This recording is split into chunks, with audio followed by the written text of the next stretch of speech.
aja nih ya keuntungan yang akan kamu dapat kalau kamu bisa lolos di SNBP maupun SNBT? Cek video kali ini ya.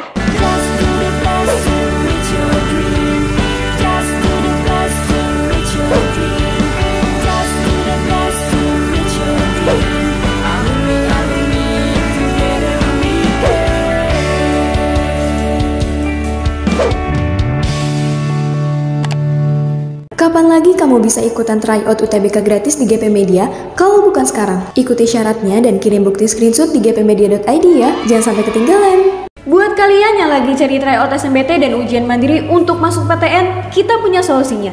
GP Media menyediakan tryout SNBT dan ujian mandiri untuk beberapa PTN ternama di Indonesia. Mulai dari harga 10.000, kalian sudah dapat ribuan soal prediksi, video pembahasan, dan ada kelas online juga loh. Yuk daftar sekarang! Semuanya, balik lagi di GP Media Channel. Oke, udah ada banyak yang nanya nih ke kakak juga terkait kalau misalkan kamu alhamdulillahnya masuk kuota eligible dan alhamdulillahnya banget kamu akhirnya lolos di SNBP nantinya, apakah kira-kira ada persyaratan lagi atau enggak tuh? Kalau kalian tahu sebenarnya untuk bisa lolos di SNBP maupun SNBT itu tidak ada persyaratan apapun ya, kamu tinggal daftar ulang aja untuk bisa melaksanakan perkuliahan nantinya. Kalau kalian tahu bahwa SNBP atau Seleksi Nasional berdasarkan prestasi ini merupakan jalur pertama kali nanti akan kalian tempuh di kelas 12 untuk seleksi perguruan tinggi negeri. Dan untuk seleksi ini itu menjadi seleksi yang paling banyak peminatnya atau yang paling diidam-idamkan nih buat anak-anak siswa kelas 12. Ingat ya, untuk bisa masuk dan mengikuti seleksi SNBP itu kalian harus masuk ke dalam kuota eligible. Untuk lebih lengkapnya, kakak udah jelasin di video sebelumnya terkait tentang kuota eligible itu. Langsung aja kakak akan bahas terkait tentang keuntungan apa aja yang akan kamu dapat selama kamu lolos SNBP. Yang pertama, kamu itu bisa lolos tanpa lewat jalur tes tulis apapun. Jadi full lewat jalur rapot dan prestasi kamu. Karena untuk SNBP itu diseleksi berdasarkan dari kemampuan akademik dan non-akademik kamu. Jadi, kalau kalian sudah masuk ke dalam kuota eligible, kamu hanya tinggal melampirkan berkas-berkas aja yang dibutuhkan untuk jurusan yang kamu inginkan dan berkoordinasi dengan pihak sekolah untuk mendaftarkan diri kamu di website yang tersedia pada badan penyelenggaranya. Jadi simpelnya gini, selama kamu SMA, mulai dari kelas 10, kelas 11, 12, berarti selama 3 tahun,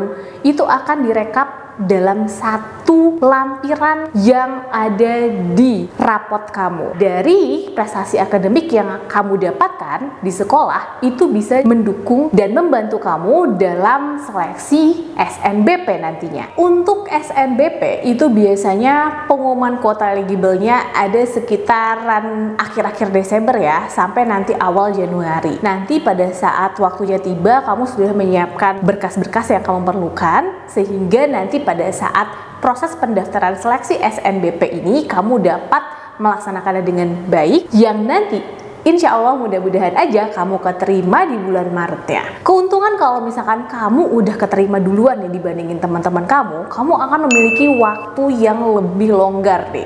Artinya dari bulan Maret sampai nanti mulai perkuliahan di bulan Agustus, kamu memiliki waktu yang cukup panjang.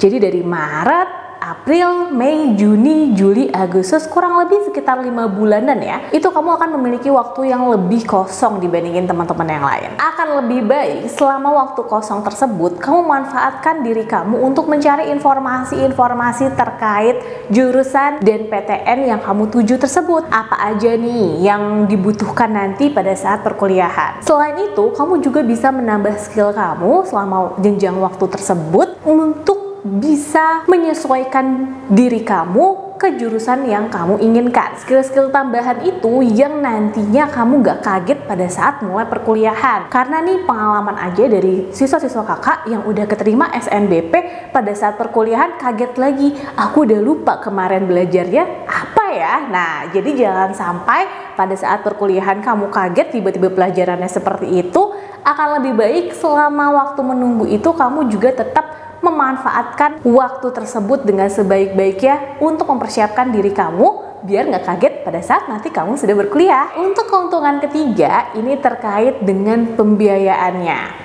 Untuk seleksi SNBP atau seleksi nasional berdasarkan prestasi ini, kamu tidak akan dikenakan biaya pendaftaran sama sekali. Jadi benar-benar free ya, kamu tinggal masukin berkas-berkas kamu aja, terus udah deh kamu tinggal tunggu pengumuman gitu. Tapi kalau untuk SNBT maupun ujian mandiri nantinya, itu tetap ada uang pendaftarannya.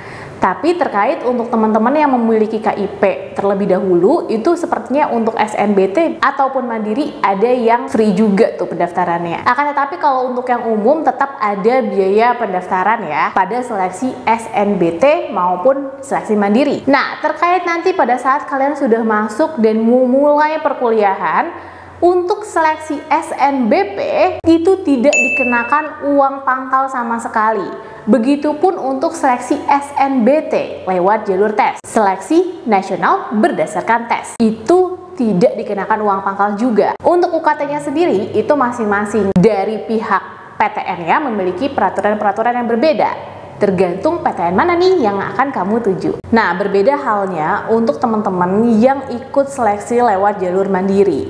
Nah, biasanya memang akan ada uang pangkal tuh. Beda-beda memang tergantung PTN dan jurusan yang kamu pilih juga nantinya. Oke nih, untuk keuntungan terakhir terkait dengan kelolosan kamu di SNBP maupun SNBT, itu akan menjadi kebanggaan buat diri kamu karena kamu bisa melewati itu dengan baik dan kamu bisa lolos di jurusan ataupun di PTN yang kamu inginkan. Tapi kalian tetap harus ingat bahwa persaingan untuk SNBP maupun SNBT itu cukup ketat.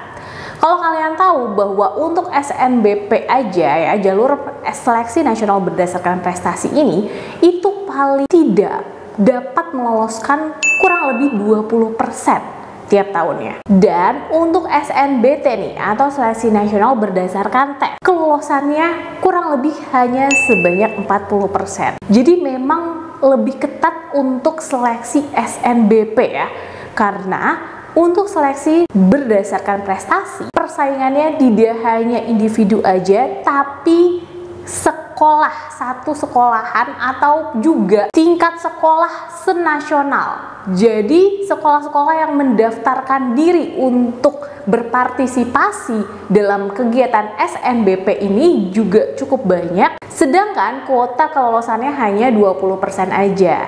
Jadi bisa kamu bayangin dong betapa ketatnya untuk seleksi SNBP tersebut. Oleh karena itu akan menjadi kebanggaan diri juga nih buat kamu dan pihak sekolah kalau siswa-siswanya bisa lolos lewat jalur SNBP. Sedangkan untuk yang lewat jalur tes, nah persaingannya juga cukup besar karena seluruh Indonesia nih tingkat nasional. Bukan lagi tahapannya sekolah, tapi individu secara keseluruhan. Apalagi pesertanya hanya diloloskan kurang lebih sebanyak 40% aja. Berarti akan ada kebanggaan juga nih dari diri kamu kalau kamu bisa lolos di SNBT atau UTBK. Apalagi kalau itu di jurusan yang kalian pengenin. Selain itu, untuk SNBT atau UTBK ini, manfaatnya lagi kamu akan mendapatkan sertifikat skor UTBK kamu.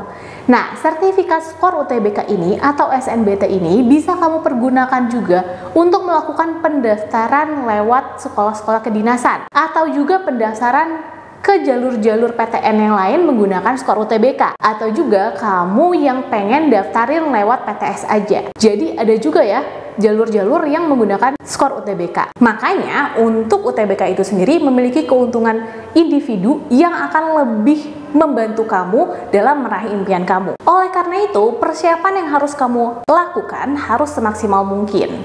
Jangan lagi kamu santai-santai, masih lama, nanti aja. Ingat ya, kamu akan bersaing dengan orang-orang di seluruh Indonesia. Makanya, persiapan yang baik dan strategi yang tepat itu penting banget untuk membantu kelolosan kamu di PTN-PTN yang kamu pengenin. Selain itu, kamu juga perlu berdoa dan memiliki semangat yang tinggi untuk bisa meraih impian kamu di PTN yang kamu pengenin. Nah, semoga aja video ini bermanfaat buat kalian semua. See you in the next video. Dadah!